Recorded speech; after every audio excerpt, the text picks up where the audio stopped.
നമസ്കാരം. ആദ്യം നോക്കാം പ്രധാന വാർത്തകൾ. രജിസ്ട്രാറെ സസ്പെൻഡ് ചെയ്ത സാഹചര്യത്തിൽ കേരള സർവകലാശാലയുടെ അടിയന്തര സിൻഡിക്കേറ്റ് യോഗം നാളെ. തീരുമാനം ഇടതംഗങ്ങളുടെ കത്തിന്റെ അടിസ്ഥാനത്തിൽ.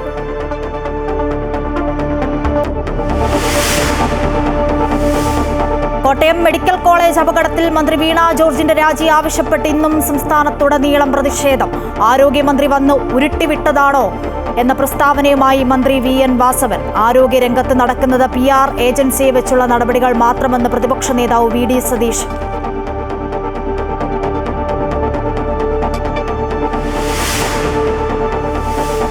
കായംകുളം താലൂക്ക് ആശുപത്രിയിൽ വൈദ്യുതി തടസ്സം പതിവാകുന്നു. KSEB 30 ലക്ഷം രൂപ മുടക്കി സ്ഥാപിച്ച ജനറേറ്ററും തകരാറിൽ. രോഗികളെ പരിശോധിക്കുന്നത് മൊബൈൽ ടോർച്ചിന്റെ സഹായത്താൽ.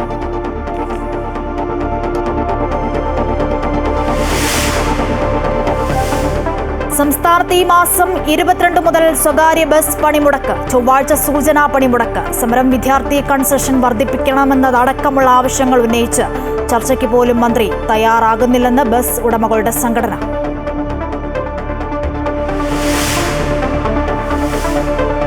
അണ്ടർ-19 ഏകദിന ചരിത്രത്തിലെ ഏറ്റവും വേഗമേറിയ സെഞ്ചുറിയുമായി വൈഭവ് സൂര്യവംശി. ഇംഗ്ലണ്ട് ടീമിനെതിരായ 4ാം ഏകദിനത്തിൽ സൂര്യവംശി സെഞ്ചുറി നേടിയത് 52 പന്തിൽ നിന്ന്.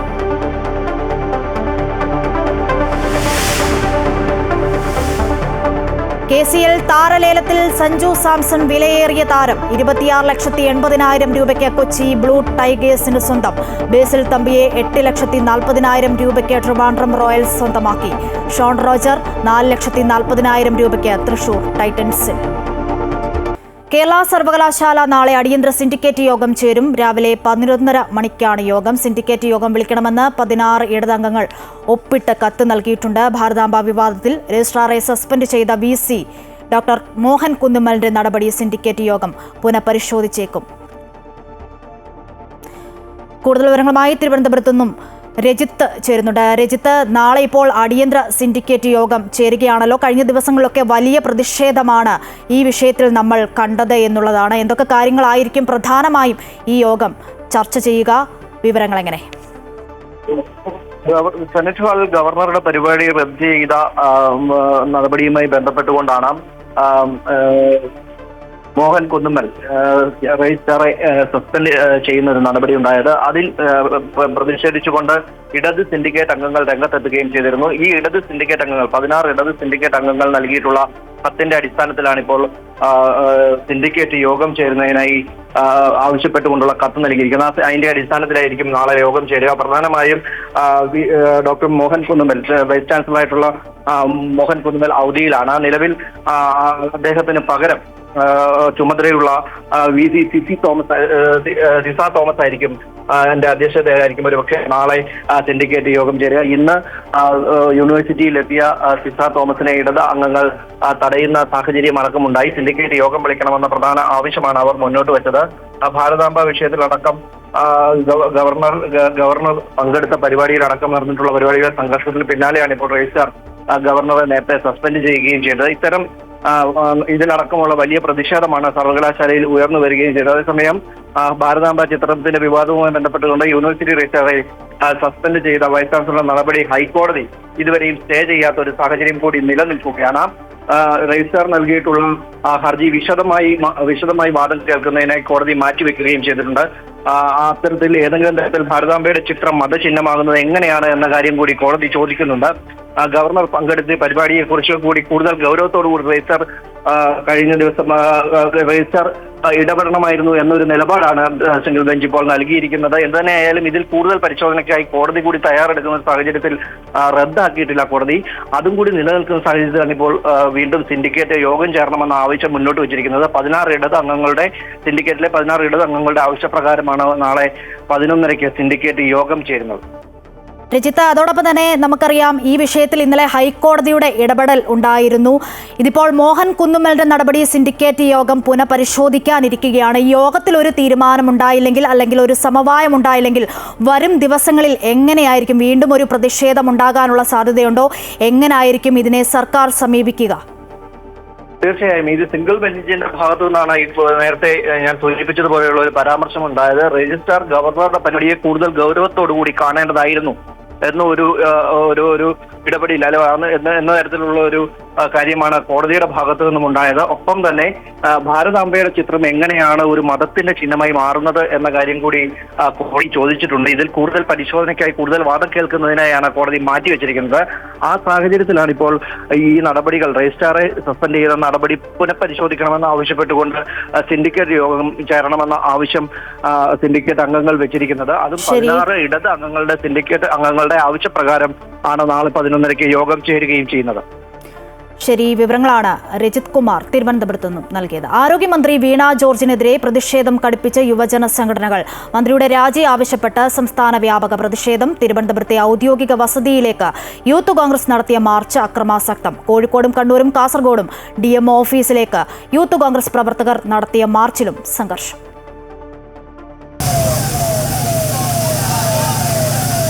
ആരോഗ്യമന്ത്രി വീണ ജോർജിന്റെ രാജി ആവശ്യപ്പെട്ട് സംസ്ഥാന വ്യാപകമായി വിവിധ രാഷ്ട്രീയ സംഘടനകൾ നടത്തിയ പ്രതിഷേധ മാർച്ചിൽ സംഘർഷം. കോട്ടയം മെഡിക്കൽ കോളേജിൽ കെട്ടിടം തകർന്ന് ഒരാൾ മരിച്ച സംഭവത്തിലാണ് യുവജന സംഘടനകൾ മന്ത്രി വീണ ജോർജിനെതിരെ പ്രതിഷേധം ശക്തമാക്കുന്നത്. മന്ത്രിയുടെ തിരുവനന്തപുരത്തെ ഔദ്യോഗിക വസതിയിലേക്ക് യൂത്ത് കോൺഗ്രസ് പ്രവർത്തകർ പ്രതിഷേധ മാർച്ച് സംഘടിപ്പിച്ചു. പ്രവർത്തകർ ബാരിക്കേഡ് മറിച്ചിടാൻ ശ്രമിച്ചതോടെ മാർച്ച് സംഘർഷഭരിതമായി. 15-ലധികം തവണ പ്രതിഷേധക്കാർക്ക് നേരെ പോലീസ് ജലപീരങ്കി പ്രയോഗിച്ചു.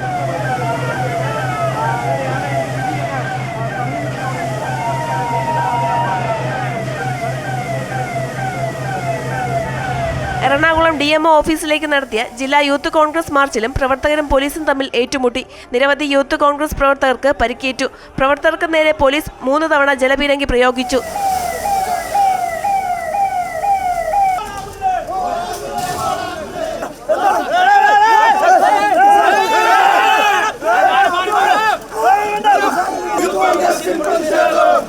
യൂത്ത് കോൺഗ്രസ് കണ്ണൂരിലും കാസർഗോഡും ജില്ലാ മെഡിക്കൽ ഓഫീസിലേക്ക് നടത്തിയ മാർച്ചും സംഘർഷത്തിലാണ് കലാശിച്ചത്.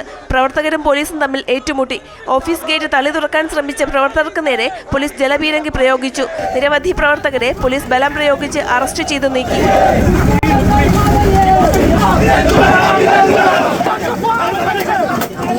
ആരോഗ്യ മേഖല താറുമാറാക്കിയ മന്ത്രി വീണ ജോർജ് രാജിവെക്കണമെന്ന് ആവശ്യപ്പെട്ടായിരുന്നു കോഴിക്കോട് BJPയുടെ പ്രതിഷേധ മാർച്ച്.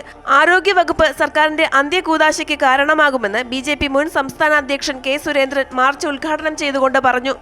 ആരോഗ്യവകുപ്പ് വെന്റിലേറ്ററിൽ കിടക്കുമ്പോഴാണ് നാട് ഭരിക്കുന്ന മുഖ്യമന്ത്രി സ്വന്തം ആരോഗ്യം സംരക്ഷിക്കാൻ വേണ്ടി അമേരിക്കയിലേക്ക് ചികിത്സയ്ക്ക് പോയിരിക്കുന്നത്. മന്ത്രി VN വാസവന്റെ വാഹനത്തിനു നേരെ അങ്കമാലിയിൽ യൂത്ത് കോൺഗ്രസ് പ്രവർത്തകർ കരിങ്കൊടി കാട്ടി. പ്രവർത്തകരെ പോലീസിന്റെ നേതൃത്വത്തിൽ അറസ്റ്റ് ചെയ്തു നീക്കി. വിവിധ ബ്യൂറോകൾക്കൊപ്പം അമൃത ന്യൂസ്.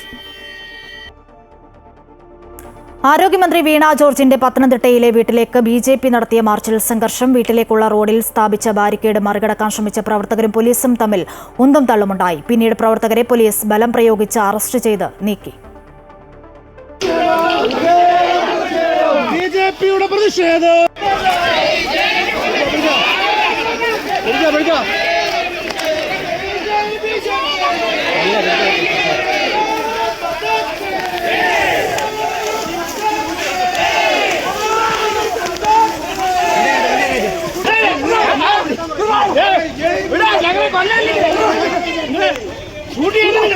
ആരോഗ്യമന്ത്രി രാജിവെക്കണമെന്നാവശ്യപ്പെട്ട് പത്തനംതിട്ട അങ്ങാടിക്കലുള്ള മന്ത്രിയുടെ വീട്ടിലേക്കായിരുന്നു BJPയുടെ പ്രതിഷേധ മാർച്ച്. പ്രകടനമായെത്തിയ പ്രവർത്തകർ ബാരിക്കേഡ് മറികടക്കാൻ ശ്രമിക്കുകയും അത് സംഘർഷത്തിൽ കലാശിക്കുകയുമായിരുന്നു.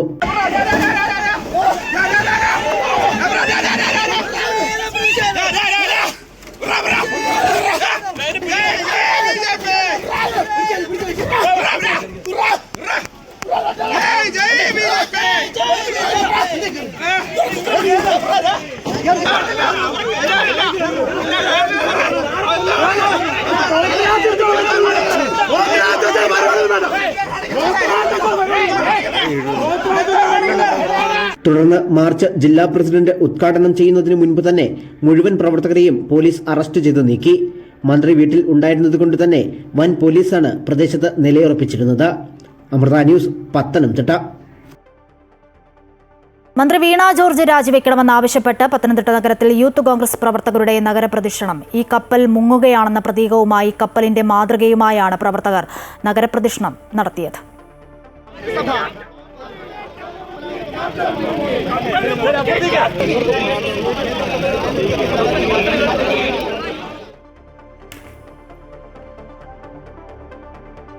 കോട്ടയം മെഡിക്കൽ കോളേജിലെ അപകടത്തിൽ സർക്കാരിനെ വിമർശിക്കുന്നവരെ പരിഹസിച്ച മന്ത്രി വി.എൻ. വാസവൻ. ഒരു അപകടമുണ്ടായാൽ ആ വകുപ്പിലെ മന്ത്രി രാജിവെക്കണമെന്നും ആരോഗ്യമന്ത്രി വന്ന് ഉരുട്ടി ഇട്ടതാണോ കെട്ടിടമെന്നും മന്ത്രി പരിഹസിച്ചു. റോഡ് അപകടമുണ്ടായാൽ ഗതാഗത വകുപ്പ് മന്ത്രി രാജിവെക്കണോ, വിമാന അപകടം ഉണ്ടായാൽ പ്രധാനമന്ത്രി രാജിവെക്കണമോ എന്നും മന്ത്രി ചോദിച്ചു.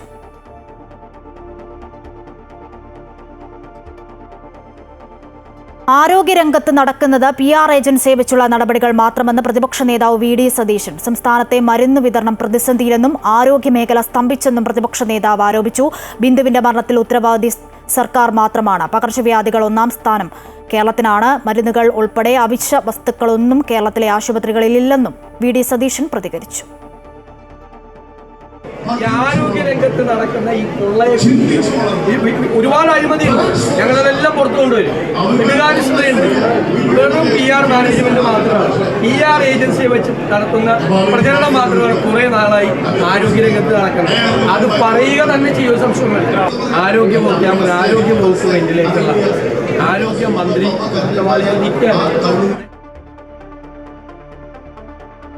കോട്ടയം മെഡിക്കൽ കോളേജ് ആശുപത്രിയിലെ സംഭവത്തിന് പിന്നാലെ കോളേജിലെ മെൻസ് ഹോസ്റ്റലിലെ ദുരവസ്ഥയും വീണ്ടും ചർച്ചാവിഷയമാകുന്നു. 60 വർഷത്തിൽ അധികം പഴക്കമുള്ള കെട്ടിടത്തിൽ 300ഓളം മെഡിക്കൽ വിദ്യാർത്ഥികളാണ് താമസിക്കുന്നത്. ഹോസ്റ്റലിന്റെ ദുരവസ്ഥ സംബന്ധിച്ച വിദ്യാർത്ഥികളുടെ പരാതിയെ തുടർന്ന് ചാണ്ടിയുമ്മൻ MLA സ്ഥലം സന്ദർശിച്ചു. കോട്ടയം മെഡിക്കൽ കോളേജിനൊപ്പം തന്നെ പഴക്കമുള്ളതാണ് 300ഓളം വിദ്യാർത്ഥികൾ താമസിക്കുന്ന മെൻസ് ഹോസ്റ്റലും. MBBS വിദ്യാർത്ഥികളും B.Pharm വിദ്യാർത്ഥികളും ഇവിടെയാണ് താമസിക്കുന്നത്. കാലപ്പഴക്കം മൂലം കെട്ടിടത്തിന്റെ പല ഭാഗങ്ങളിലും കോൺക്രീറ്റ് പാളികൾ അടർന്നു തുടങ്ങി. ശുചിമുറികളും ജനാലകളും അടക്കം ജീർണാവസ്ഥയിലാണ്. മുകൾ നിലയിലെ ടെറസിൽ നിന്നും വെള്ളം ചോർന്നിറങ്ങി റൂമിനുള്ളിലെ ഭിത്തിയിൽ ചെടികൾ വളർന്നു നിൽക്കുകയാണ്. പരാതികൾ ശക്തമാകുമ്പോൾ പേരിന് അറ്റകുറ്റപ്പണികൾ മാത്രമാണ് നടക്കുന്നതെന്ന് വിദ്യാർത്ഥികൾ പറയുന്നു. മഴ പെയ്യുന്ന സമയത്ത് ചോർച്ചയും ഭിത്തികളിലെ വിള്ളലും അതുപോലെ തന്നെ കോൺക്രീറ്റ് പാളി മുകളിൽ നിന്ന് വീഴുന്ന സാഹചര്യം വരെ ഉണ്ടായിട്ടുണ്ട്. ഒരു റൂമിൽ 2-3 കുട്ടികൾ വെച്ച് നിൽക്കേണ്ട സ്ഥലത്ത് 4, 5, 6 കുട്ടികൾ വെച്ചാണ് ഇവിടെ നിൽക്കുന്നത്. ഫൈനൽ ഇയർ ആകുമ്പോൾ 2 പേര്. B.Pharmലാണെങ്കിൽ അങ്ങനെ ഒരു കണക്കുമില്ല. അവർ 7, 8, 9 പേര് റൂമിൽ കിടക്കും. ഹോസ്റ്റലിന്റെ ദുരവസ്ഥയെക്കുറിച്ച് വിദ്യാർത്ഥികൾ പറഞ്ഞതറിഞ്ഞ് ചാണ്ടിയുമ്മൻ MLA ഹോസ്റ്റൽ സന്ദർശിച്ചു. ഹോസ്റ്റലിലെ മുഴുവൻ കെട്ടിടങ്ങളിലും കയറിയിറങ്ങി സ്ഥിതിഗതികൾ നേരിട്ട് വിലയിരുത്തിയ MLA വിദ്യാർത്ഥികളുടെ പരാതികൾ കേട്ടു. ഹോസ്റ്റൽ കെട്ടിടത്തിന്റെ ഫിറ്റ്നസ് സംബന്ധിച്ച് പഞ്ചായത്തും പൊതുമരാമത്ത് വകുപ്പും പരിശോധന നടത്തണമെന്നും വിദ്യാർത്ഥികളുടെ സുരക്ഷിതത്വം സർക്കാർ ഉറപ്പാക്കണമെന്നും ചാണ്ടിയുമ്മൻ ആവശ്യപ്പെട്ടു.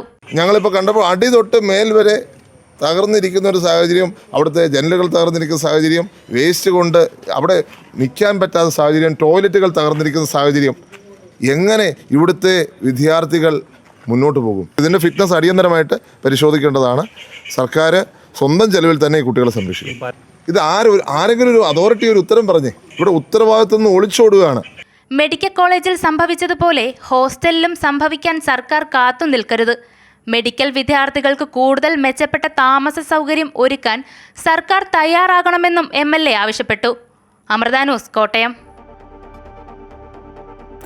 ആലപ്പുഴ കായംകുളം താലൂക്ക് ആശുപത്രിയിൽ വൈദ്യുതി തടസ്സം നേരിട്ടതോടെ ഡോക്ടർ രോഗികളെ പരിശോധിച്ചത് മൊബൈൽ ടോർച്ച് വെളിച്ചത്തിൽ. ആരോഗ്യമേഖലയിലെ കെടുകാര്യസ്ഥതകൾ കൂടുതൽ ചർച്ചയാകുമ്പോഴാണ് കായംകുളം താലൂക്ക് ആശുപത്രിയിലെ ഞെട്ടിപ്പിക്കുന്ന സംഭവം. ഇക്കഴിഞ്ഞ വെള്ളിയാഴ്ച രാവിലെ OPയിലായിരുന്നു സംഭവം. 100ഓളം രോഗികൾ ചികിത്സയ്ക്കായി നിൽക്കുമ്പോഴാണ് ആശുപത്രിയിൽ വൈദ്യുതി തടസ്സം നേരിട്ടത്. ഏറെ നേരം വൈദ്യുതി തടസ്സം നേരിട്ടതോടെ രാവിലെ 10:30 മുതൽ 11:40 വരെ രോഗികളുടെയും കൂട്ടിരിപ്പുകാരുടെയും മൊബൈൽ വെളിച്ചത്തിലാണ് ഡോക്ടർമാർ രോഗികളെ പരിശോധിച്ച് മരുന്ന് കുറിച്ചത്. OP ടിക്കറ്റ് വിതരണം പോലും ഇതുമൂലം തടസ്സപ്പെട്ടു. സാധാരണക്കാരായ നിരവധി രോഗികളെത്തുന്ന കായംകുളം താലൂക്ക് ആശുപത്രിയിൽ ഇത്തരത്തിൽ വൈദ്യുതി തടസ്സം നേരിടുന്നത് പതിവ് സംഭവമാണ്. ഈ ഘട്ടങ്ങളിലെല്ലാം രോഗികളെ പരിശോധിക്കുന്നതിന് ടോർച്ചുകളോ മൊബൈൽ വെളിച്ചമോ ആണ് ഏക ആശ്രയം. മുൻപ് KSEB 30 ലക്ഷം രൂപയോളം മുടക്കി ഇവിടെ ജനറേറ്റർ സ്ഥാപിച്ചിരുന്നു. ഇത് ആദ്യം പ്രവർത്തിച്ചിരുന്നുവെങ്കിലും നിസ്സാര തകരാറുകൾ സംഭവിച്ചതിനാൽ പിന്നീട് പ്രവർത്തിക്കാതെയാവുകയായിരുന്നു. ഇതിന് ബദൽ സംവിധാനം ഒരുക്കാൻ ആശുപത്രി അധികൃതർക്ക് ഇതുവരെ കഴിഞ്ഞിട്ടില്ല. അതിനാൽ തന്നെ വൈദ്യുതി തടസ്സം നേരിട്ടാൽ രോഗികളുടെ മൊബൈൽ ഫോൺ തന്നെയാണ് ഏക ആശ്രയം. അമൃത ന്യൂസ്, ആലപ്പുഴ. നിർമ്മാണത്തിലെ അപാകതകൾ മൂലം 17 വർഷം മാത്രം പഴക്കമുള്ള ആശുപത്രി കെട്ടിടം അപകടാവസ്ഥയിൽ. ആരോഗ്യമന്ത്രി വീണ ജോർജിന്റെ മണ്ഡലത്തിലെ സർക്കാർ ജനറൽ ആശുപത്രി കെട്ടിടമാണ് അപകടാവസ്ഥയിൽ നിലകൊള്ളുന്നത്. 4 വർഷം മുൻപ് ബലക്ഷയം കണ്ടെത്തിയെങ്കിലും അറ്റകുറ്റപ്പണികൾ നടത്തുന്നത് ഇപ്പോഴാണ്. പൊളിക്കാൻ ഇട്ടിരിക്കുന്ന കെട്ടിടത്തിന്റെ ഭാഗങ്ങൾ ഉപയോഗിക്കുന്നതും അപകട സാധ്യത വർദ്ധിപ്പിക്കുന്നു.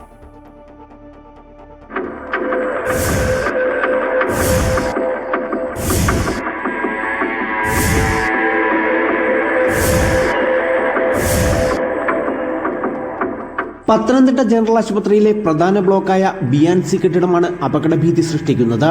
4 നിലകളായുള്ള ഈ കെട്ടിടത്തിൽ ഗൈനക്കോളജി, കുട്ടികളുടെ വാർഡ്, ICU എന്നിവ പ്രവർത്തിക്കുന്നു. കെട്ടിടത്തിന്റെ തൂണുകളിൽ കോൺക്രീറ്റ് പൊട്ടിമാറി ദ്രവിച്ച കമ്പികൾ കാണാം. ഏറ്റവും മുകളിലുള്ള ഓപ്പറേഷൻ തിയേറ്ററിൽ ശുചിമുറിയുടെ ഭാഗത്ത് ചോർച്ചയുണ്ട്. കഴിഞ്ഞ വർഷം ജൂലൈയിൽ BNC ബ്ലോക്കിൽ മേൽക്കൂര അടർന്നു വീണ് ഗർഭിണിയും ഭർത്താവും തലനാരിഴയ്ക്കാണ് പരിക്കേൽക്കാതെ രക്ഷപ്പെട്ടത്.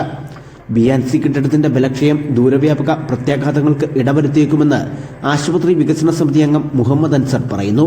ഞങ്ങളെല്ലാം കാലാകാലമായി പറഞ്ഞിട്ടുണ്ട്, ഇവിടെ രാഷ്ട്രീയം മറന്നുകൊണ്ട് രോഗികളുടെ അടിസ്ഥാന സൗകര്യങ്ങൾ വർദ്ധിപ്പിക്കുന്നതിനും വേണ്ടി ഇവിടെ തകർച്ചയിലായിരിക്കുന്ന BNC ബ്ലോക്ക് ഉടൻ തന്നെ നിർമ്മിക്കാൻ നമ്മൾ ആവശ്യപ്പെട്ടിട്ടുണ്ട്. അതുകൊണ്ട് രോഗികളുടെ ജീവന് സംരക്ഷണം കൊടുക്കുന്ന ഒരു നടപടി ഇവിടുത്തെ അധികാരികളുടെ ഭാഗത്തുണ്ടായില്ലെങ്കിൽ ആരോഗ്യ മേഖല കണ്ട ഏറ്റവും വലിയ ഒരു ദുരന്തത്തിന് പത്തനംതിട്ട ജനറൽ ഹോസ്പിറ്റൽ സാക്ഷ്യമായി. പുതിയ കെട്ടിടത്തിന്റെ നിർമ്മാണ പ്രവർത്തനങ്ങൾ നടക്കുന്നുണ്ടെങ്കിലും ഇപ്പുറത്ത് പൊളിക്കാനിട്ടിരിക്കുന്ന കെട്ടിടത്തിന്റെ പല ഭാഗങ്ങളും ഇപ്പോഴും ഉപയോഗിക്കുന്നു എന്നത് അപകടഭീതി സൃഷ്ടിക്കുകയാണ്. ആശുപത്രിയിലെ പ്രധാന ലിഫ്റ്റ് സംവിധാനവും പ്രവർത്തനരഹിതം. ആശുപത്രിയുടെ അറ്റകുറ്റപ്പണികൾക്കായി നിലവിൽ കോന്നി മെഡിക്കൽ കോളേജിലേക്ക് ഉപകരണങ്ങൾ മാറ്റിയിരിക്കുകയാണ്. പുതിയ കെട്ടിടത്തിന്റെ പണി എന്ന് തീരുമെന്ന് വ്യക്തമില്ലാത്തതിനാൽ പുതിയ കെട്ടിടം സാധ്യമാക്കും വരെ ജനറൽ ആശുപത്രിയിലെത്തുന്ന രോഗികളും കൂട്ടിരിപ്പുകാരും ഭയാശങ്കയോടെ തന്നെ തുടരേണ്ടി വരും. അമൃത ന്യൂസ്, പത്തനംതിട്ട. സംസ്ഥാനത്ത് ഈ മാസം 22 മുതൽ സ്വകാര്യ ബസ് പണിമുടക്ക്. വിദ്യാർത്ഥി കൺസെഷൻ വർദ്ധിപ്പിക്കണമെന്ന അടക്കമുള്ള ആവശ്യങ്ങൾ ഉന്നയിച്ചാണ് സമരം. ചൊവ്വാഴ്ച സൂചനാ പണിമുടക്ക് നടത്തും. ഈ മാസം 22 മുതൽ അനിശ്ചിതകാല പണിമുടക്ക് നടത്താനാണ് ബസ് സംഘടനകളുടെ തീരുമാനം. ഇക്കാര്യത്തിൽ ചർച്ചയ്ക്ക് പോലും മന്ത്രി KB ഗണേഷ് കുമാർ തയ്യാറായില്ലെന്നും ബസ് ഉടമകളുടെ സംഘടന ആരോപിക്കുന്നു. അണ്ടർ-19 ഏകദിന ചരിത്രത്തിലെ ഏറ്റവും വേഗമേറിയ സെഞ്ചുറിയുമായി വൈഭവ് സൂര്യവംശി. ഇംഗ്ലണ്ട് ടീമിനെതിരായ 4ാം ഏകദിനത്തിലാണ് വൈഭവിന്റെ മിന്നും പ്രകടനം. 52 പന്തിൽ നിന്നാണ് താരം സെഞ്ചുറി നേടിയത്. 10 ഫോറുകളും 7 സിക്സറുകളും അടങ്ങുന്നതാണ് വൈഭവിന്റെ ഇന്നിംഗ്സ്. 24 പന്തിലാണ് വൈഭവ് അർദ്ധ സെഞ്ചുറി തികയ്ക്കുന്നത്. 3ാം ഏകദിനത്തിൽ വൈഭവ് അതിവേഗ അർദ്ധ സെഞ്ചുറി തികച്ചിരുന്നു. കേരള ക്രിക്കറ്റ് ലീഗ് 2ാം പതിപ്പിൽ ഏറ്റവും കൂടുതൽ തുക നേടി സഞ്ജു സാംസൺ. 26.8 ലക്ഷം രൂപയ്ക്കാണ് കൊച്ചി ബ്ലൂ ടൈഗേഴ്സ് സഞ്ജു സാംസണെ സ്വന്തമാക്കിയത്. ഒരു ടീമിന് ചിലവഴിക്കാവുന്നതിന്റെ പകുതിയിലേറെ തുക നൽകിയാണ് സഞ്ജുവിനെ ടീം സ്വന്തമാക്കിയത്. ബേസിൽ തമ്പിയെ 8,40,000 രൂപയ്ക്കാണ് ട്രിവാൻഡ്രം റോയൽസ് സ്വന്തമാക്കിയത്. ഷോൺ റോജർ 4,40,000 രൂപയ്ക്ക് തൃശൂർ ടൈറ്റൻസിൽ. ഓഗസ്റ്റ് 21 മുതൽ സെപ്റ്റംബർ 6 വരെയാണ് KCL 2ാം പതിപ്പ് നടക്കുക. കേരള ക്രിക്കറ്റ് ലീഗ് താരലേലത്തിൽ ഒരു ടീമിന് ചെലവഴിക്കാൻ കഴിയുന്ന ആകെ തുകയുടെ പകുതിയിലധികം ചെലവഴിച്ചാണ് കൊച്ചി ബ്ലൂ ടൈഗേഴ്സ് സഞ്ജു സാംസണെ ടീമിലേക്ക് എടുത്തത്. ആദ്യ സീസണിൽ 7.4 ലക്ഷം രൂപയായിരുന്നു ഒരു താരത്തിന്റെ ഉയർന്ന വിലയെങ്കിൽ അതിന്റെ 3 ഇരട്ടി നൽകിയാണ് 2ാം സീസണിൽ സഞ്ജു സാംസൺ എത്തുന്നത്. 3 ലക്ഷം രൂപയായിരുന്നു സഞ്ജുവിന്റെ അടിസ്ഥാന വില. സഞ്ജു ടീമിലെത്തിയത് വലിയ ഇമ്പാക്റ്റ് ഉണ്ടാക്കുമെന്നാണ് ടീം ഉടമകൾ പറയുന്നത്. വളരെ സന്തോഷമുണ്ട് സഞ്ജുവിനെ ഞങ്ങൾക്ക് കിട്ടിയതിൽ. അത് ഒത്തിരി ഒത്തിരി ഒത്തിരി കാൽക്കുലേഷൻസ്, എല്ലാവരുടെയും ഹാർഡ് വർക്ക് ഉണ്ട്. ഒത്തിരി ഹോംവർക്ക് ചെയ്തതിന് ശേഷമാണ് സാധിച്ചത്. അതേസമയം പ്രധാന താരങ്ങൾ ഉൾപ്പെട്ട കാറ്റഗറി എയിൽ നിന്നും ബേസിൽ തമ്പിയെ 8,40,000 രൂപയ്ക്ക് ട്രിവാൻഡ്രം റോയൽസ് സ്വന്തമാക്കി. ഷോൺ റോജറെ 4,40,000 രൂപയ്ക്ക് തൃശൂർ ടൈറ്റൻസും കഴിഞ്ഞ തവണ റെക്കോർഡ് തുക നേടിയ ട്രിവാൻഡ്രം റോയൽസിലെ MS അഖിലിനെ 8,40,40,000 രൂപയ്ക്ക് ഏരീസ് കൊല്ലം സെയിലേഴ്സും സ്വന്തമാക്കി. രഞ്ജി കേരള അംഗമായിരുന്ന ജലജ് സക്സേന 12,40,40,000 രൂപയ്ക്ക് ആലപ്പി റിപ്പിൾസിന്റെ ഭാഗമായി. 15,50,000 രൂപ ചെലവാക്കി സച്ചിൻ ബേബി അടക്കം 4 താരങ്ങളെ ഏരീസ് കൊല്ലം സെയിലേഴ്സ് ടീമിൽ നിലനിർത്തിയിട്ടുണ്ട്. ആലപ്പി റിപ്പിൾസും കാലിക്കറ്റ് ഗ്ലോബ് സ്റ്റാർസും 4 പേരെയും ട്രിവാൻഡ്രം റോയൽസ് 3 പേരെയും ടീമിൽ നിലനിർത്തിയാണ് ലേലത്തിനെത്തിയത്. ഓഗസ്റ്റ് 21 മുതൽ സെപ്റ്റംബർ 6 വരെയാണ് കേരള ക്രിക്കറ്റ് ലീഗ് 2ാം പതിപ്പ് മത്സരങ്ങൾ നടക്കുന്നത്. അമൃത ന്യൂസ്, തിരുവനന്തപുരം. സഞ്ജു സാംസന്റെ വരവ് കേസിൽ 2ാം പതിപ്പിന് കൂടുതൽ ആവേശം നൽകുമെന്ന് അദാനി ട്രിവാൻഡ്രം റോയൽസ് സഹ ഉടമ പ്രിയദർശൻ. സഞ്ജുവിനെ ടീമിലെത്തിക്കാൻ പരമാവധി ശ്രമിച്ചു. കേരളത്തിന്റെ കളിയായി KCLനെ കാണണം. ട്രിവാൻഡ്രം റോയൽസ് നല്ല ടീമിനെ സെലക്ട് ചെയ്തു എന്നാണ് വിചാരിക്കുന്നതെന്നും പ്രിയദർശൻ പറഞ്ഞു. കേരളത്തിലെ ക്രിക്കറ്റ് പ്രേമികൾക്ക് തീർച്ചയായിട്ടും കൂടുതൽ താല്പര്യം ഈ മാച്ചുകളിൽ ഉണ്ടാവും എന്നുള്ളതിന് മെയിൻ ഒരു കാരണം വെച്ചാൽ സഞ്ജുവിൻ്റെ എൻട്രിയാണ്. Sanju is our glamour player. സഞ്ജുവിൻ്റെ ഇൻവോൾവ്മെൻറ്റ്, സഞ്ജുവിൻ്റെ എൻട്രി ഈ മാച്ചസിന് കുറച്ചുകൂടെ നിറവും ഭംഗിയും ആവേശവും ലഹരിയും എല്ലാം കൊടുക്കും എന്നുള്ള ഒരു വിശ്വാസമാണ് എനിക്കുള്ളത്. I am not expecting, it is not only Trivandrum Royals. നമ്മളിതൊരു കേരളത്തിൻ്റെ കളിയായിട്ട് എടുക്കണം. അവനവൻ്റെ ടീം ജയിക്കണം എന്നുള്ള ആഗ്രഹം എല്ലാവർക്കും ഉണ്ടാവില്ല. ആ ഒരു ചിന്ത എനിക്കുണ്ട്. I think we have selected a good team. Basically ഒരു വെൽ ബാലൻസ്ഡ് ടീം സെലക്ട് ചെയ്തിട്ടുണ്ടെന്നാണ് വിശ്വാസം. കാര്യം I always believe that team wins the match, not the players. So it's a team spirit ആണ് ഏറ്റവും ഇമ്പോർട്ടൻറ്റ്. എറണാകുളം എളമക്കരയിൽ കുട്ടികളെ തട്ടിക്കൊണ്ടുപോകാൻ ശ്രമിച്ചെന്ന പരാതിയിൽ തെറ്റിദ്ധാരണ മൂലമുണ്ടായത്. കാറിലെത്തിയ കുടുംബം വഴിയിൽ കണ്ട കുട്ടികൾക്ക് മിഠായി കൊടുക്കാൻ ശ്രമിച്ചത് കുട്ടികൾ തട്ടിക്കൊണ്ടുപോകാനാണെന്ന് തെറ്റിദ്ധരിക്കുകയായിരുന്നു. കുട്ടികളുടെ കുടുംബത്തിന് പരാതിയില്ലെന്ന് അറിയിച്ചതോടെ പോലീസ് ഒമാൻ സ്വദേശികളെ വിട്ടയച്ചു. കുട്ടികളെ തട്ടിക്കൊണ്ടുപോകാൻ ശ്രമിച്ചതല്ലെന്ന് വ്യക്തമായതോടെയാണ് പോലീസ് കേസെടുക്കാതെ ഒമാൻ പൗരന്മാരായ കുടുംബത്തെ വിട്ടയച്ചത്. കുട്ടികളെയും കുടുംബത്തെയും പോലീസ് സ്റ്റേഷനിലേക്ക് വിളിപ്പിച്ചിരുന്നു. ഒമാൻ സ്വദേശികളെ ചോദ്യം ചെയ്തപ്പോൾ വഴിയിൽ കണ്ട കുട്ടികൾക്ക് മിഠായി നൽകാൻ ശ്രമിച്ചതാണെന്ന് ബോധ്യപ്പെട്ടു. കുട്ടികൾ തെറ്റിദ്ധരിച്ചതാണ് തട്ടിക്കൊണ്ടുപോകൽ സംശയത്തിന് ഇടയാക്കിയത്. കാര്യങ്ങൾ ബോധ്യപ്പെട്ടതോടെ കുട്ടികളുടെ കുടുംബം പരാതിയില്ലെന്ന് അറിയിക്കുകയായിരുന്നു. ഞങ്ങളൊക്കെ ചോദിച്ചു എന്താന്നുള്ളത്. അപ്പോൾ അവര് ഫാമിലിയാണ്, അതിന് മുന്നേ നിന്ന് ഒരു കൊച്ചിനും ഇങ്ങനെ കൊടുത്തു എന്നൊക്കെ പറയുന്നുണ്ട്. കയ്യിൽ പിടിച്ചത് എന്താണെന്ന് അവർ എക്സ്പ്ലെയിൻ ചെയ്തില്ല. സ്നേഹത്തിൽ കൊടുത്താന്നൊക്കെ പറയുന്നത്. ഒരു ഇത് കാണിച്ചു, ഇവർ നടന്നു പോണതിൻ്റെ ഒരു ക്ലിപ്പൊക്കെ അവരിങ്ങനെ എടുത്തിട്ടുണ്ട്. ഇല്ല, ഞങ്ങൾക്ക് അതിന് താല്പര്യമില്ല. ഇങ്ങനെ ഒന്നും ആവർത്തിക്കാണ്ടിരുന്നാൽ മതി. ഞങ്ങൾ ഇതിൻ്റെ പേരിൽ ഒത്തിരി ബുദ്ധിമുട്ടി, ഞങ്ങൾ ഒത്തിരി ടെൻഷൻ അടിച്ചു. എൻ്റെ കുഞ്ഞുങ്ങളൊക്കെ ഇന്നലെ രാത്രി ഞങ്ങളുടെ അവസ്ഥ എന്താണെന്ന് അത്രയ്ക്ക് അവസ്ഥയായിരുന്നു. അങ്ങനെയൊന്നും ആർക്കും ബുദ്ധിമുട്ടുണ്ടാവരുത്. പരാതിയില്ലെന്ന് കുട്ടികളുടെ കുടുംബം അറിയിച്ച സാഹചര്യത്തിൽ ഒമാൻ പൗരന്മാരായ കുടുംബത്തെ വിട്ടയക്കുകയാണെന്ന് എളമക്കര CI പറഞ്ഞു. വിദേശികളായ കുടുംബം ഇന്ന് തന്നെ ഒമാനിലേക്ക് മടങ്ങും. അല്ല, അവർ ഒമാൻ സ്വദേശികളാണ്. അവർ ചികിത്സയ്ക്ക് വേണ്ടിയും ടൂറായിട്ടും വന്നതാണ്. വന്നിട്ട് തിരിച്ചു പോകുന്ന വഴി അവിടെ വെച്ച് ഒരു കുട്ടിയെ അച്ഛനെയും കണ്ടു. അവന് മിഠായി കൊടുത്തു. അതിൽ നിന്നൊരു ആവേശം കൊണ്ടിട്ടാണെന്ന് തോന്നുന്നു. അവർ അടുത്ത 2 കുട്ടികളെ കണ്ടപ്പോൾ ഓരോ മിഠായി കൊടുത്തു. ഒരു കുട്ടി വേണ്ടെന്ന് പറഞ്ഞു, ഒരു കുട്ടി അത് സ്വീകരിക്കുകയും ചെയ്തു. ആ സമയത്ത് ചെറിയൊരു സംശയം, ഈ വീട്ടിൽ ചെന്ന് പറഞ്ഞപ്പോൾ അവർക്ക് ചെറിയ സംശയം തോന്നി. അത് കഴിഞ്ഞപ്പോൾ അവരെ വിളിച്ച് അവരുടെ വണ്ടിയെ ട്രേസ് ചെയ്ത് അവരെ ഹോട്ടലിൽ നിന്ന് അവരെ ഇവിടെ വിളിച്ച് വരുത്തി കാര്യങ്ങൾ ചോദിച്ചപ്പോൾ ഇവർ ഇങ്ങനെ കുട്ടികളെ കണ്ടാൽ അവിടെയൊക്കെ ഇങ്ങനെ കൊടുക്കാറുണ്ട്. എങ്ങനെ കൊടുക്കുന്നുള്ളതല്ല, മറ്റ് സംശയങ്ങളൊന്നുമില്ല. അത് അമ്മയെ വിളിച്ചു വരുത്തി അമ്മയും കുട്ടിയും ബോധ്യപ്പെടുത്തു. അവർക്ക് വേറെ പരാതിയൊന്നുമില്ലെന്ന് പറഞ്ഞിട്ട് അവർ തിരിച്ചു കൊടുത്തു. ഇന്നലെ വൈകിട്ട് ട്യൂഷന് പോയ കുട്ടികളെയാണ് തട്ടിക്കൊണ്ടുപോകാൻ ശ്രമിച്ചതായി പരാതി ലഭിച്ചത്. മിഠായി നൽകി കാറിൽ കയറ്റിക്കൊണ്ടുപോകാൻ ശ്രമിച്ചുവെന്നായിരുന്നു പരാതി. തുടർന്ന് നടത്തിയ അന്വേഷണത്തിലാണ് സംഭവത്തിന്റെ നിജസ്ഥിതി വ്യക്തമായത്. അമൃത ന്യൂസ്, കൊച്ചി. മാലിയിൽ 3 ഇന്ത്യൻ പൗരന്മാരെ തട്ടിക്കൊണ്ടുപോയ സംഭവത്തിൽ അപലപിച്ച് ഇന്ത്യ. ഇന്ത്യൻ പൗരന്മാരെ തട്ടിക്കൊണ്ടുപോയതിൽ മാലി സർക്കാർ കൃത്യമായ നടപടി സ്വീകരിക്കണമെന്നും ഭീകരരെ പിടികൂടണമെന്നും വിദേശകാര്യ മന്ത്രാലയം അറിയിച്ചു. അൽഖ്വയ്ദ ഭീകരരാണ് ഇവരെ തട്ടിക്കൊണ്ടുപോയതെന്നാണ് റിപ്പോർട്ട്. തട്ടിക്കൊണ്ടുപോയവരിൽ ഒരാൾ ഒഡീഷയിലെ ഗഞ്ചം സ്വദേശിയാണ്. മറ്റ് 2 പേരെക്കുറിച്ച് വിവരം ഒന്നും ലഭിച്ചിട്ടില്ല. ജൂലൈ 1 സംഭവം. പടിഞ്ഞാറൻ മാലിയിലെ ഡയമണ്ട് സിമന്റ് ഫാക്ടറിക്ക് സമീപത്ത് വെച്ചാണ് തട്ടിക്കൊണ്ടുപോകൽ നടന്നത്. ടിബറ്റൻ ആത്മീയ നേതാവ് ദലൈലാമയുടെ 90ാം ജന്മദിനാഘോഷങ്ങൾ ധർമ്മശാലയിൽ തുടരുന്നു. നിരവധി പേരാണ് ജന്മദിനാഘോഷത്തിൽ പങ്കെടുക്കാൻ എത്തിക്കൊണ്ടിരിക്കുന്നത്. കേന്ദ്രമന്ത്രി കിരൺ റിജിജു ആഘോഷങ്ങളുടെ ഭാഗമായുള്ള പ്രത്യേക പൂജയിൽ പങ്കെടുത്തു. പിറന്നാൾ ആഘോഷത്തിൽ പങ്കെടുക്കാൻ സാധിച്ചതിൽ വളരെയധികം സന്തോഷമുണ്ടെന്നും ലോകമെമ്പാടുമുള്ള ആളുകൾ ഇവിടെ എത്തിയിട്ടുണ്ടെന്നും കിരൺ റിജിജു പ്രതികരിച്ചു. ദലൈലാമയുടെ പിൻഗാമിയെ തെരഞ്ഞെടുക്കേണ്ടത് അദ്ദേഹം തന്നെയാണെന്നും കിരൺ റിജിജു വ്യക്തമാക്കി. ടിബറ്റൻ സമൂഹങ്ങളും അന്തേവാസികളും ആഘോഷത്തിൽ പങ്കാളികളായി. ശിവസേന അധ്യക്ഷൻ ഉദ്ധവ് താക്കറെയും നവനിർമ്മാൺ സേനാ നേതാവ് രാജ് താക്കറെയും 2 പതിറ്റാണ്ടിനു ശേഷം വേദി പങ്കിട്ടു. പ്രൈമറി ക്ലാസുകളിൽ ഹിന്ദി അടിച്ചേൽപ്പിക്കാനുള്ള നീക്കം പരാജയപ്പെടുത്തിയതിന്റെ ആഘോഷ ചടങ്ങിലാണ് പിണക്കം മറന്ന താക്കറെ സഹോദരങ്ങൾ ഒന്നിച്ചത്. മറാഠി ഭാഷയുടെ കാര്യത്തിൽ ഒരു വിട്ടുവീഴ്ചയ്ക്കും തയ്യാറല്ലെന്ന് ഇരുവരും പറഞ്ഞു. സംസ്ഥാനത്ത് തദ്ദേശ തെരഞ്ഞെടുപ്പ് നടക്കാനിരിക്കെ രാഷ്ട്രീയത്തിലെ പുതിയൊരു കൂട്ടുകെട്ടിന്റെ തുടക്കമാകുമോ എന്നതാണ് ഈ ഒത്തുചേരലിന്റെ രാജ്യം ഉറ്റുനോക്കുന്നത്. ശിവസേന സ്ഥാപകനായ ബാൽ താക്കറെയുടെ സഹോദരന്റെ പുത്രനാണ് രാജ്. രാഷ്ട്രീയത്തിലെ തന്റെ പ്രസക്തി നിലനിർത്തുകയാണ് രാജിന്റെ ലക്ഷ്യം. അതേസമയം സംസ്ഥാനത്ത് BJP പിടിമുറുക്കുമ്പോൾ കാൽച്ചുവട്ടിലെ മണ്ണൊലിച്ചു പോകാതെ കാക്കാനാണ് ഉദ്ധവിന്റെ ശ്രമം. 2022 ശിവസേന പിളർത്തിയ ഏക്നാഥ് ഷിൻഡെ പ്രമുഖ നേതാക്കളെല്ലാം അടർത്തിമാറ്റി BJPയുമായി കൈകോർത്തതോടെ ഉദ്ധവിന്റെ ശക്തി കുറഞ്ഞിരുന്നു. തുടർന്നു നടന്ന തെരഞ്ഞെടുപ്പുകളിലെ തിരിച്ചടിയാണ് ഇതുവരെ ശത്രുവായി കരുതിയിരുന്ന രാജുമായി കൈകോർക്കാൻ അദ്ദേഹത്തെ നിർബന്ധിതനാക്കുന്നത്. ഇതിനിടയിലാണ് പ്രൈമറി ക്ലാസുകളിൽ ഹിന്ദി അടിച്ചേൽപ്പിക്കാനുള്ള നീക്കം പരാജയപ്പെടുത്തിയതിന്റെ ആഘോഷ ചടങ്ങിൽ പിണക്കം മറന്ന് താക്കറെ സഹോദരങ്ങൾ ഒന്നിച്ചത്. മറാഠി ഭാഷയുടെ കാര്യത്തിൽ ഒരു വിട്ടുവീഴ്ചയ്ക്കും തയ്യാറല്ലെന്ന് ഇരുവരും പറഞ്ഞു. ഉദ്ധവും താനും ഒന്നിച്ചെത്തുന്നത് 20 വർഷങ്ങൾക്ക് ശേഷമാണെന്നും അമ്മാവനും ശിവസേന സ്ഥാപകനുമായ ബാൽ താക്കറേക്ക് പോലും ചെയ്യാൻ കഴിയാത്തത് ഫഡ്നവിസിന് കഴിഞ്ഞുവെന്നും രാജ് താക്കറെ പരിഹസിച്ചു. हिंदी भाषा आहे 200 वर्षापूर्वीची भाषा आहे. महाराजांच्या काळात पण नव्हती. कशासाठी आणि कोणासाठी आणि काय करायचे नेमकं? देवेंद्र फडणवीस इंग्रजी मीडियम मध्ये शिकून मुख्यमंत्री झाले. कुठे काय शिकले याचा काय संबंध?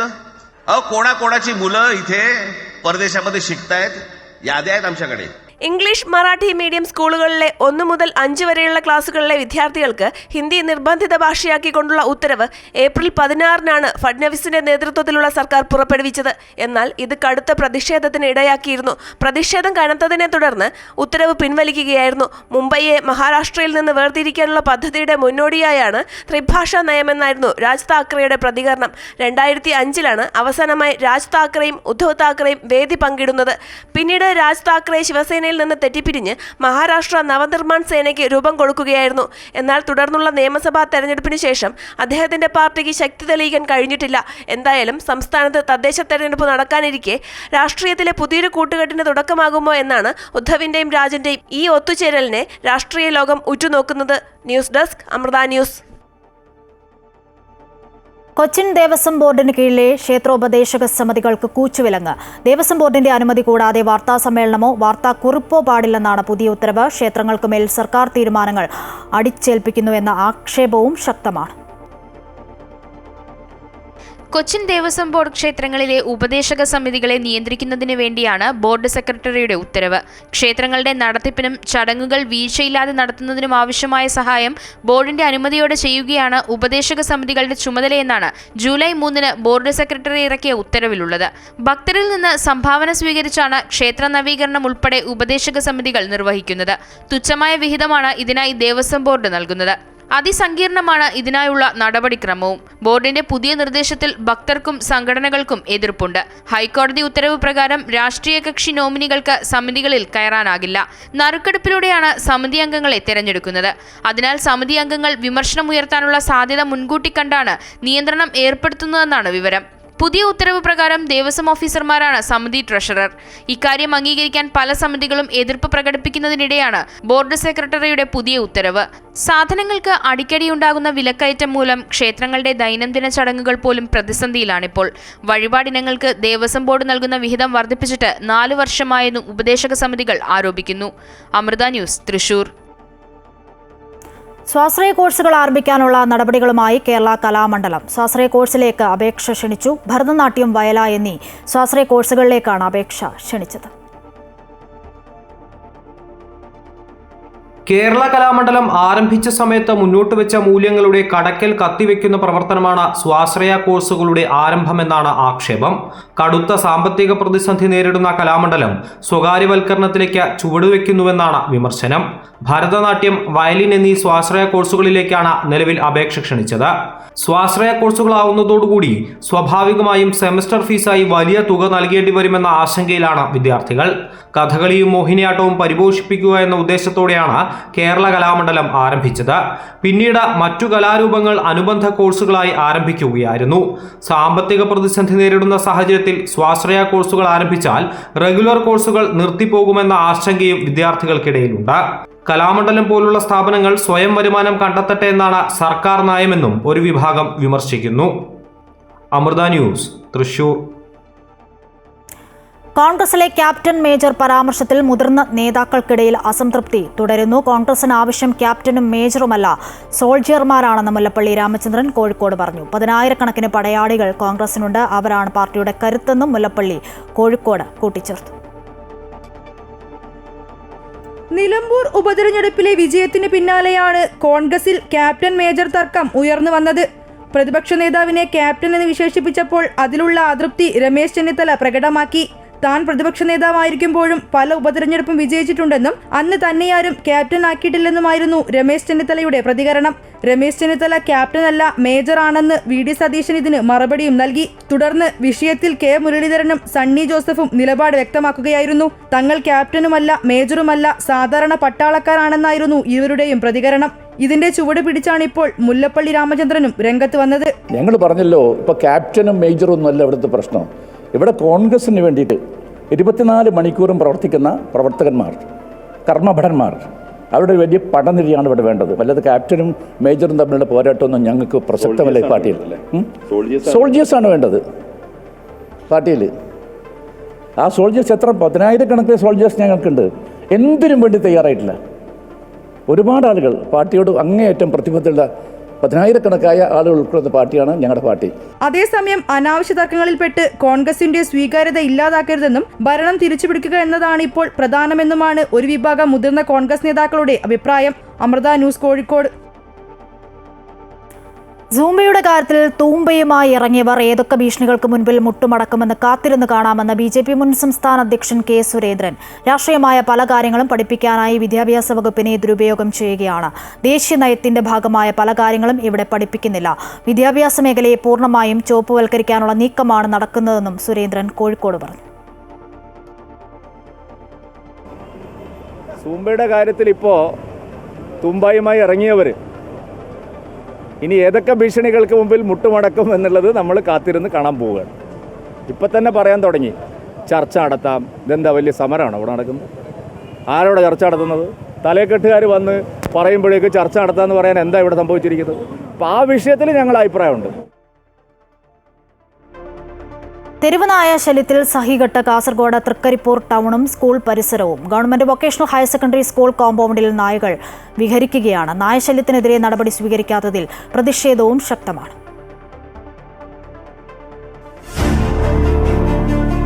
തെരുവുനായ്ക്കളുടെ ഭീഷണിയിലാണ് തൃക്കരിപ്പൂർ ടൗണിലെ വൊക്കേഷണൽ ഹയർ സെക്കൻഡറി സ്കൂൾ വിദ്യാർത്ഥികളും അധ്യാപകരും. സ്കൂൾ IT ബ്ലോക്കിന്റെ 1-ാം നിലയിൽ തെരുവുനായ പ്രസവിച്ചിട്ട് ദിവസങ്ങളായി.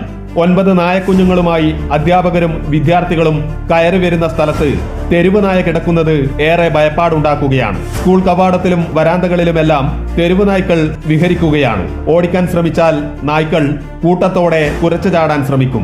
ഇവയെ വൊക്കേഷണൽ ഹയർ സെക്കൻഡറി സ്കൂൾ കോമ്പൗണ്ടിൽ നിന്ന് ഒഴിവാക്കുന്നതിന് ബന്ധപ്പെട്ടവർ ശ്രമിച്ചില്ലെങ്കിൽ വലിയ ദുരിതങ്ങൾക്കിടയാക്കുമെന്ന് സ്കൂൾ അധികൃതർ ചൂണ്ടിക്കാട്ടി. പേവിഷബാധയേറ്റുള്ള മരണമടക്കം സംസ്ഥാനത്തിന്റെ പല ഭാഗങ്ങളിൽ റിപ്പോർട്ട് ചെയ്യുമ്പോൾ ഏറെ ഭീതിയോടെയാണ് സ്കൂൾ പ്രവർത്തനം നടന്നുവരുന്നത്. തെരുവുനായ ശല്യം കാരണം തൃക്കരിപ്പൂർ ടൗണിലെത്തുന്നവരും ഭയത്തോടെയാണ് നടന്നു നീങ്ങുന്നത്. അമൃത ന്യൂസ്, കാസർഗോഡ്. പുതിയ സ്കൂൾ അധ്യയന വർഷത്തെ മേളകൾ നടക്കുന്ന ജില്ലകൾ പ്രഖ്യാപിച്ച് വിദ്യാഭ്യാസ വകുപ്പ്. സംസ്ഥാന സ്കൂൾ കലോത്സവം തൃശൂരിൽ നടക്കും. സ്കൂൾ ഒളിമ്പിക്സിന് തിരുവനന്തപുരമാണ് വേദിയാകുക. ശാസ്ത്രോത്സവം പാലക്കാടും, സ്പെഷ്യൽ സ്കൂൾ കലോത്സവം ഇത്തവണ മലപ്പുറത്തും നടക്കുമെന്ന് വിദ്യാഭ്യാസ വകുപ്പ് അറിയിച്ചു.